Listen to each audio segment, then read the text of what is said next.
Hello, everyone. I'm Justin Drager. And I'm Tim Maggio. Welcome, everyone, to the Productivity Playground podcast, where creativity meets efficiency. Today's guest is someone who bridges the gap between marketing and technology like very few people that I know. His name's Christopher Penn. I've known him for a long time. He's someone I would consider sort of a polymath in the digital world, co-founded a bunch of companies. I knew him back when he was doing marketing over coffee. He's a seasoned practitioner, martial artist. Tim, somebody that is out there giving like speeches around the world on this. And he's going to be a fantastic guest. Otherwise, how are you doing? I'm doing good. I am really excited to hear that it's Chris because, as you know, I talk about jujitsu a lot, so I'm really interested to hear about his martial arts experience. Not quite a black belt, though. Yeah, Chris is a fifth degree black belt in one of the martial arts. I'm not sure exactly which one, but yeah, he's a workhorse, and that sort of brings me to our first topic because I read something in the Wall Street Journal this last week, and if you're ready, Tim, let's jump right into reset. This week's article comes from the Wall Street Journal: Why the Reliable Office Workhorse Rarely Gets Ahead.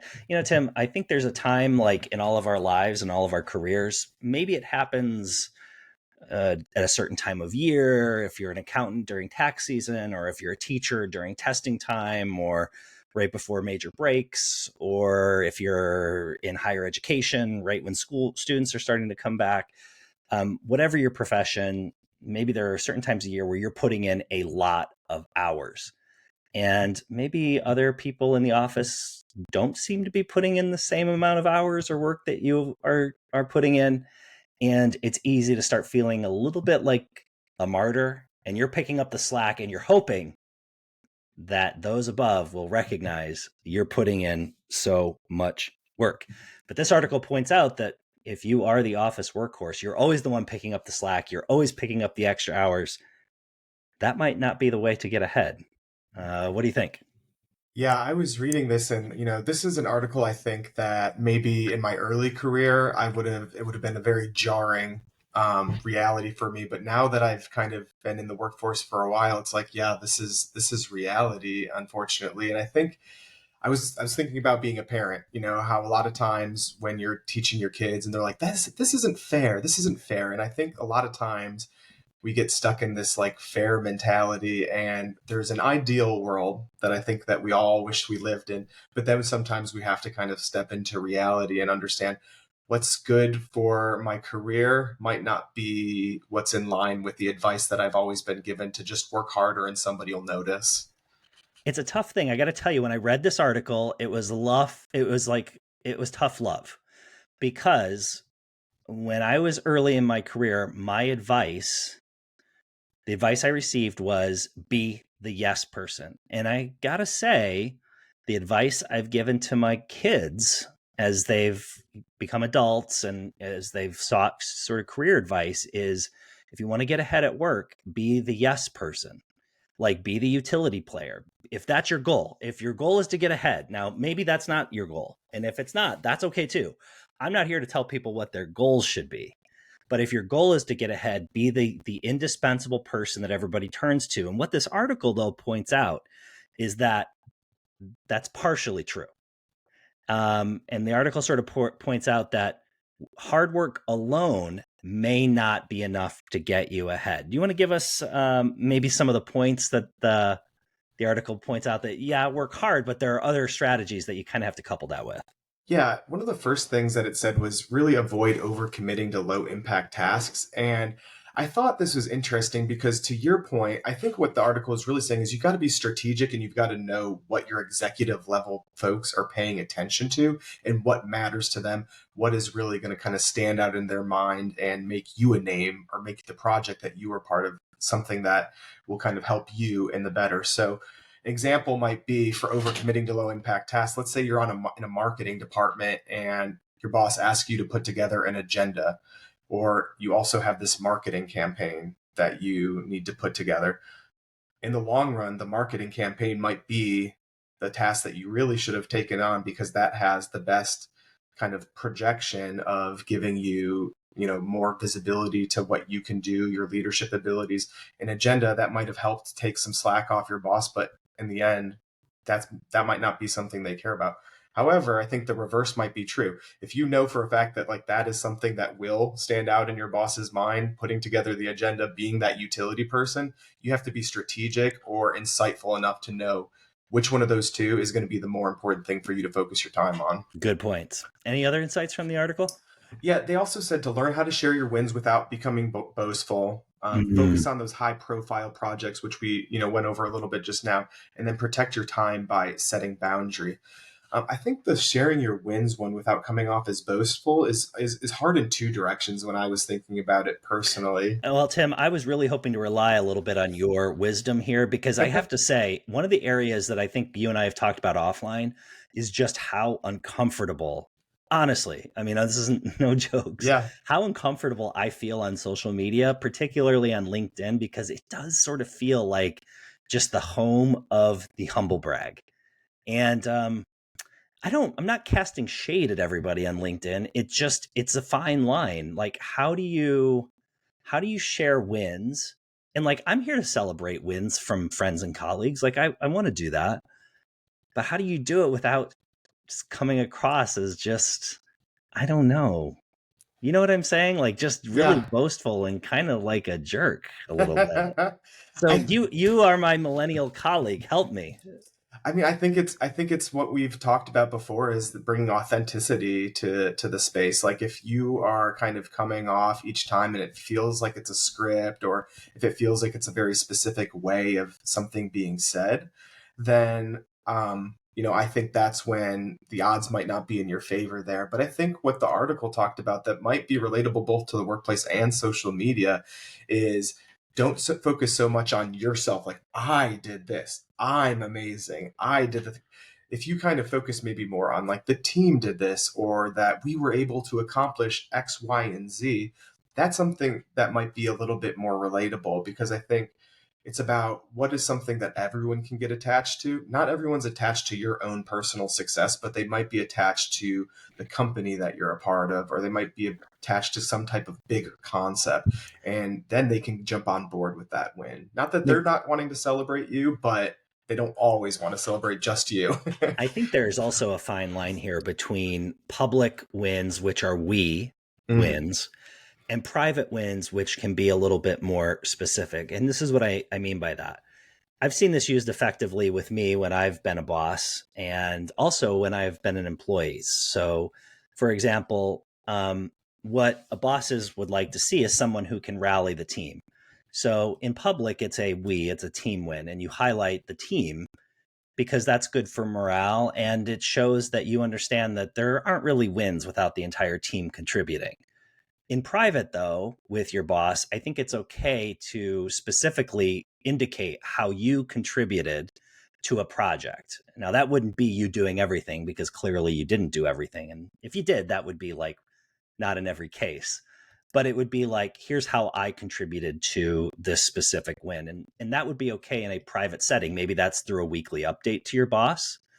Maybe that's through periodic updates like emails or just here's what's going on, wins, victories, challenges, learning opportunities.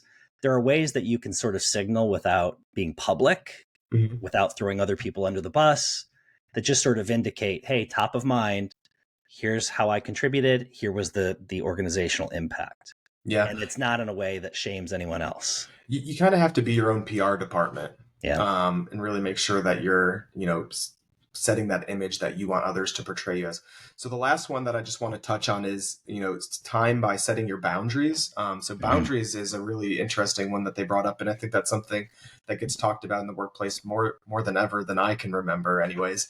And it actually reminds me of a previous guest that we had on who talked about having this intense focus, this narrow focus, and talked about a story about when it was like we could go in this direction. And the question was, is this the most important problem that we need to solve right now? And that's what really kind of stood out to me in the article was boundaries is really about prioritization. What is the most important thing that we need to solve right now? And that's going to be what helps kind of get you ahead in the workplace is figuring out what is that number one priority, boundary off anything else that isn't going to help you fix that one problem. Yeah, that was Greg, right? Who That talked was about Greg. really Yeah. focusing in and increasing your intensity, but on a narrower set of issues. Great recess, Tim. Let's, if you're ready, let's jump into the sandbox. I'd like to introduce somebody I've known for a long time. Christopher Penn is the co-founder of Trust Insights, a data analytics company that helps businesses drive more value from their data. He's also a renowned speaker on marketing, technology, artificial intelligence, and he's also a martial arts practitioner. Chris, I've known you, I think, for maybe 15 plus years now. I first knew you when you were at the cutting edge of podcasting, which at the time nobody was doing. Today, everybody's doing, even Tim and I. And so you've always been at the cutting edge. And before this even started, I was just pumping you for information about artificial intelligence because that's what your company and you are doing today. Maybe we can take some of that conversation and put it at the very end of the episode, Tim, for anybody who wants to hang around. Chris Penn, welcome to the podcast. Thank you for having me. Yeah, glad that you're here. Tim, thing about Chris that you should know is he's always sort of early to everything, including this podcast. Chris showed up early, totally prepared. And I wonder, Chris, if that's one of the things that is sort of your trait when it comes to productivity, technology, early adoption. Do you like to play in this space? Do you like to always be early to anything that's new technologically or in any field?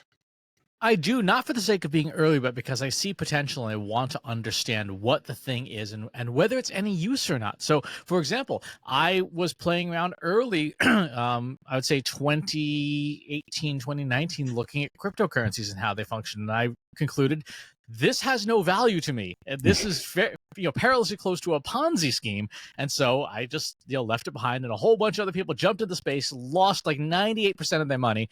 And they're like, oh yeah, the NFT thing didn't work out. I'm like, yeah, I could have told, I did tell you that in 2018. I said, this is a Ponzi scheme, but I've been working in AI since 2013. And that's one of those things where you look at the technology, go, there's there's something worth paying attention to. So being early, and then also seeing what ideas you can bring cross domain from one area to another to see how you can get really good ideas from one place to another.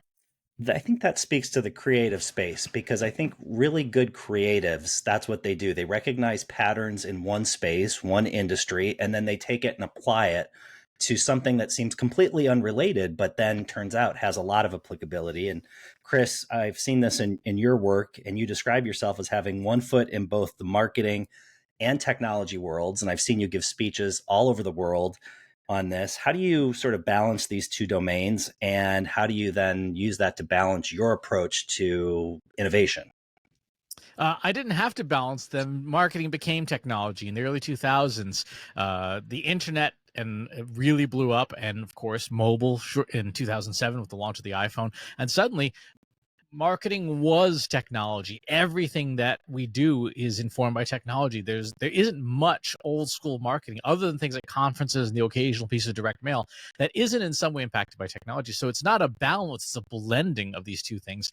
And when it comes to innovation, it really is blending in ideas and concepts as you find them. For example, there's a concept in the stock market called Bollinger Bands, which is a 2 standard deviation moving average. And in the stock market, you say buy high or low, but when it crosses one of these boundaries. Well, a stock market's really tough to do that in because there's all these oddities. But in marketing, there's no such thing as a shadow website sending you mysterious traffic. You look at your web analytics and you have that same thing.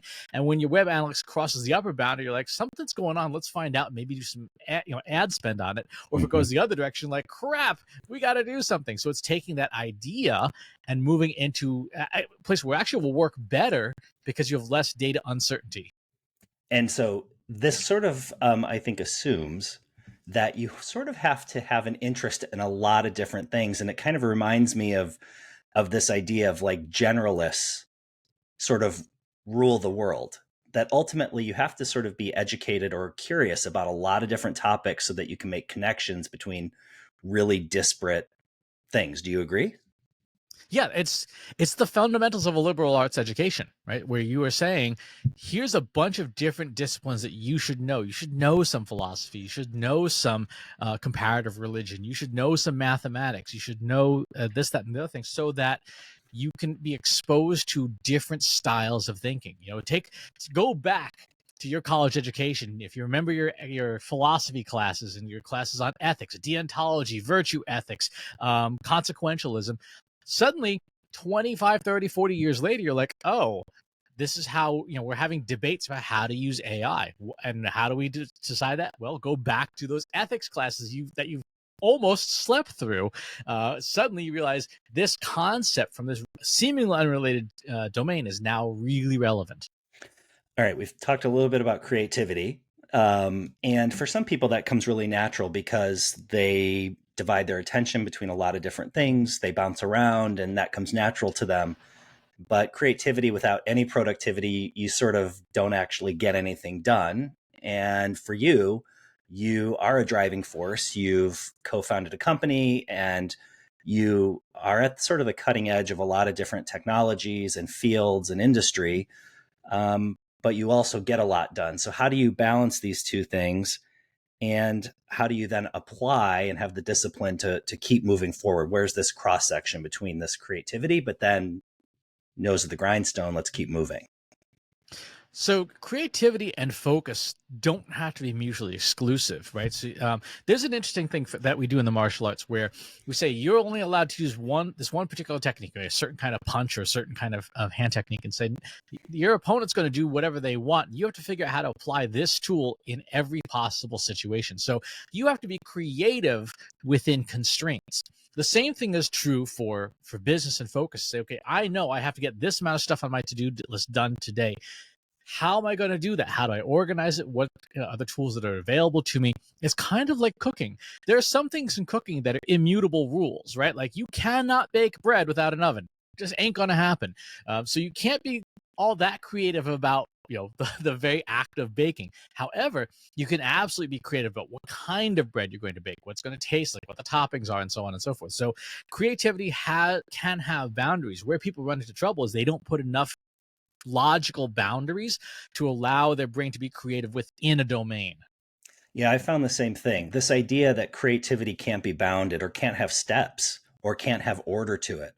You can sort of have the brainstorming step and have total divergence, but later converge, and then sort of have this process of elimination and sort of zero in and focus on your very best ideas, see which ones are scalable and which ones should move to development. Like there is sort of order that you can still apply to a wide open creative space. One of the things that you mentioned here is martial arts. And I mentioned this at the outset, but you are a fifth degree black belt in which martial art style? So the technical name is Bujinkan Budo Taijutsu. It's a Japanese battlefield martial arts. I imagine this requires an enormous amount of self discipline, especially to get to the level that you are. And I wonder, do you see this as complementary to your professional journey? And if so, how does this help focus you and or help you foster creativity? It's the underpinning of my professional journey because I've been doing the martial arts longer than I've been in the workforce. I started when I was 15, so now we're well over 3 decades in. And what's interesting about this particular martial art, particularly with my teacher Mark Davis of the Boston Martial Arts Center, is that it's all about keeping going. Right, the fundamental concept of this particular art is you have to win even when all of the odds are against you, and when you're outgunned, you're outmanned, out resourced, you still have to win if you want to go home that day, right? Because it developed in a period of time when it was no sports or tournaments. There was either you win or you're dead. And so a lot of the techniques and ideas and concepts are based on you're fighting someone who's bigger, who's stronger, who's better fed, has better weapons, has more support, and you still got to get your butt out of there. And so a lot of the concepts that we use in this system are based on how do you keep going. Like I'll give you an example. My black belt, the way that my teacher administers black belt tests is He looks at all the different aspects of the art, techniques and sparring and this and that and all these other things. And then your test is individualized to you. It is what you're worst at. So if you're not particularly physically fit, it's a 5 mile run followed by all this stuff like that. If you are not intellectually strong, so you have to do every technique from the curriculum in order, naming it by its Japanese name. So it's whatever you're worst Interesting. at to try and patch those weaknesses Huh. and to help you as a human being be comfortable being uncomfortable. I think that is, and that concept is something that should permeate your entire life. If you can be okay with being temporarily uncomfortable, you can accomplish a lot because you don't give up. I think a lot of people, that's fascinating to me. And I think we could dig into that a lot more. But I want to sort of end with two questions. One is that idea of being comfortable with being uncomfortable. I think there's something in this tension between that can exist between being productive and also trying to not squash your creativity, where you have to sort of take some of the constraints off of productivity when you're trying to be creative, because creativity to some extent, while it can, as we discussed, thrive even within boundaries, there are times when you're going to run up against sort of like writer's block or creativity block, or I just need to walk away for a little bit, or I need time for this idea to sort of take root and expand a little bit. Um, so how do you deal with the stress of a deadline when you haven't unlocked a solution just yet, and That's when be when comfortable you in that space? today, that's when you talk to your favorite AI, because a lot of the time, what we really need is we really need a bit of Socratic debate with ourselves and ideally with someone else. Well, not everyone has the time or is qualified to talk about something, but today's generative AI models are basically like the world's smartest interns. They're like 255 PhDs. They're still an intern, but they're very smart interns. So you can talk to it and say, I want to talk through this. Even when if it gives you bad ideas, that's often enough to make you go, oh, well, you're an idiot. I'm going to do it this way. If you've ever get stuck with writer's block, for example, you go to a generative AI, you give it an intentionally terrible prompt. You say, write me a page about, B2B marketing services about this. And it spits out this direct because you've given it a bad prompt. And you're like, it makes you mad. And suddenly you're in edit mode instead of write mode. You're fixing all its mistakes. And before you know it, you've created something new as a reaction to something else. It's very hard in life to make sparks if you only have a knife. If you have a flint and steel, something to hit against, it's easier to create some sparks.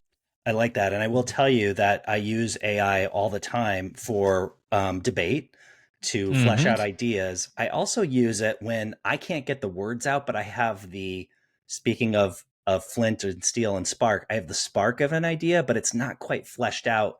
And I can get out some bumbling words and I can say, flesh this out for me. And even if it doesn't go in the exact right direction, it'll at least get me started where I can take it and then maybe run in a different way with it. All right, Chris, I've got one final question for you. I think we've asked this of everybody who's been on so far. Every high performer has their productivity secret weapon. I'd like to know from you, what's the one productivity habit or mindset that keeps you sharp and ahead in your work? What would it be?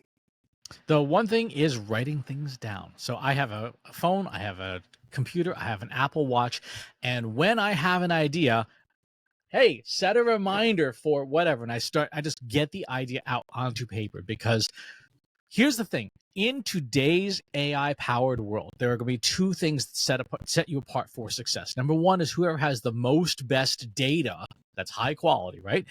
We talked a little bit about that. And the second is whoever has the most best ideas will win. If you're creating ideas in your head and they never leave your head, they're no good. If you have ideas in your head and you get them out into some form of expression that you can then take action on, you will win. Because these tools are skill levelers. Take a tool like Suno. I can't play any instruments. I can't compose music. I can barely sing, and you don't want to hear it. But these tools can make music. So if I have a great idea, I can bring it to life with AI. So whoever has the most best ideas will win. And your secret weapon should be, how do you generate a high volume of high quality ideas? Christopher Penn is the co founder of Trust Insights, a data analytics company that helps businesses drive more value from their data. Chris, longtime admirer. a friend, a colleague. It's really good to see you again. I'm glad I got to chat with you today.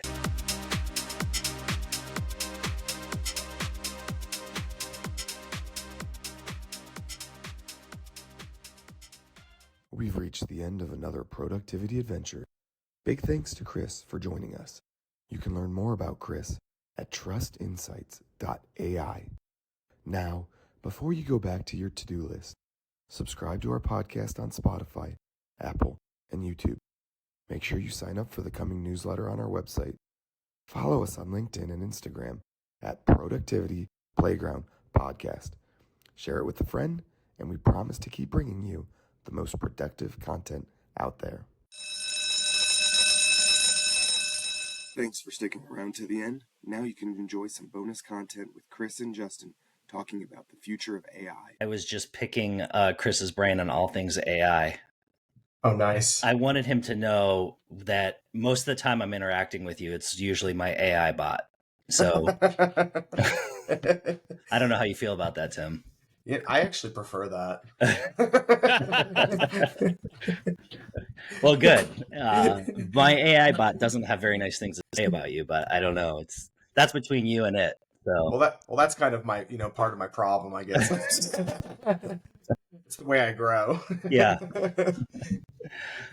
The thing I will say, that bot Chris is like an AI guru. Chris is always at the cutting edge of whatever technology we're using. So obviously I want to spend this whole half hour talking, just selfishly picking Chris's brain about technology I'm using personally. But the one thing that does worry me, Chris, about all of this is that the institutional, quote unquote, memory of AI, which is what I rely on most. So I don't want to say on recorded air what chat I'm using in case anybody has like anything they want to like dig into and hack for me. But like the privacy concerns, like I feel like anything I use is eventually going to be hacked. So I just live life under this idea that I'm going to be hacked and everything that's private of mine will one day be public. I just live this way.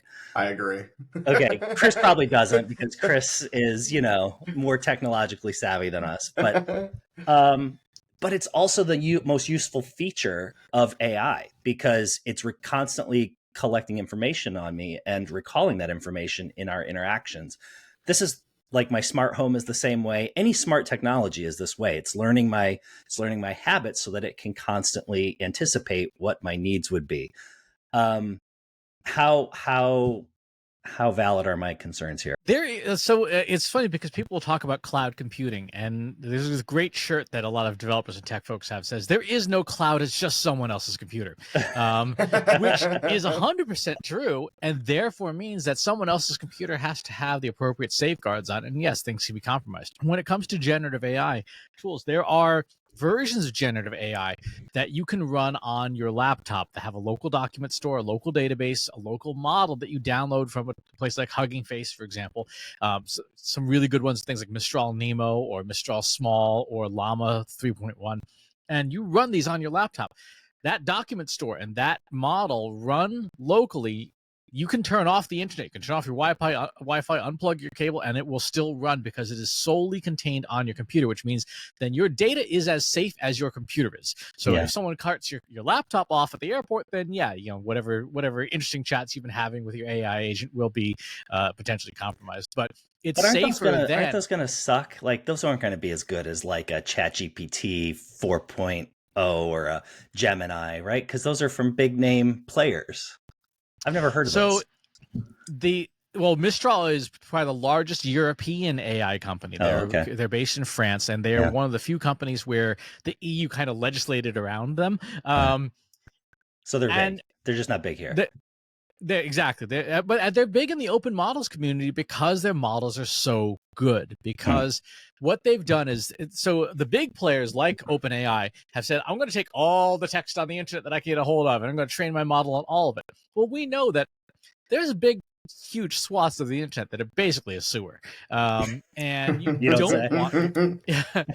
don't want your AI learning from that. So what Mistral has done and what others are doing in the space is saying, you know what? Maybe we shouldn't use all of the text of the internet. Maybe we should have very select data sources that are pristine, that are high quality, that perhaps we have licenses to use, and then training models on that. So those models have fluency, they have skill capabilities, and then they have they can be much smaller and still deliver state-of-the-art results. So as long as you're downloading on an ongoing basis, like the latest versions of those, you can run them locally and your data stays local. Exactly. And here's the thing, the model for a lot of generative AI tasks, you don't need full state-of-the-art, mega data center capabilities. Summarizing an email can be done on a model that'll fit on your phone.